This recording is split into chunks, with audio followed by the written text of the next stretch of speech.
Welcome back. જગન્નાથપુરીની કાયા પલટ માટે નવો પરિક્રમા પથ ભક્તો માટે તૈયાર છે.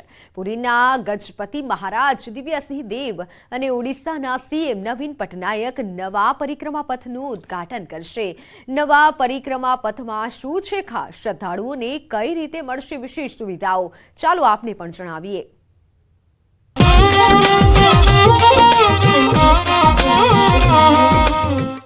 जगन्नाथ त्राहि मां जगन्नाथ त्राहि मां बलभद्र रक्षो मां बलभद्र। एक प्रस्ताव दिए कि एक परिक्रमा प्रकल्प करने के बाद मंदिर का शोभा बढ़ेगा और मंदिर को आने के लिए जो भक्त लोग आते हैं उनका दर्शन कैसे सुंदर व्यवस्था से होगा.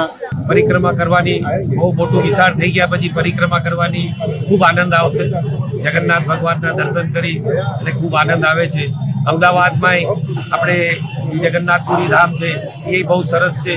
અહીં દર્શન કરવાનો ખૂબ આનંદનો લાભ મળે છે અને અહીંયા પણ ખૂબ આનંદ કરવાનો લાભ મળે છે.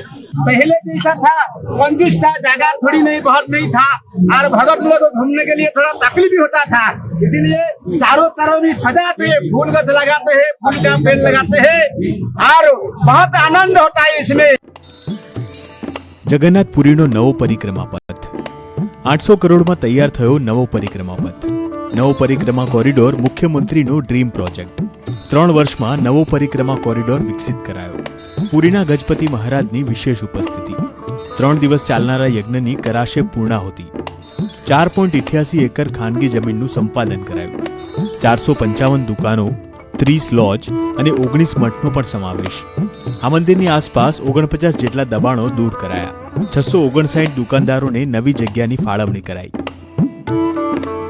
પુરીના કલેક્ટર આઈએએસ સમર્થ વર્માએ સત્તાવાર રીતે પત્રકાર પરિષદમાં જણાવ્યું હતું કે શ્રી મંદિર પરિક્રમા પ્રોજેક્ટ ઓડિશાના યાત્રાધામોના વિકાસનો સૌપ્રથમ પ્રોજેક્ટ છે. આગામી સમયમાં રાજ્યના અન્ય મંદિરો, ધાર્મિક સ્થળો, એરપોર્ટ અને દરિયાઈ પટ્ટાનો વિકાસ પણ કરવામાં આવશે. જગન્નાથપુરીથી નીરવ મહેતા સાથે પ્રકાશ વાઘેલા,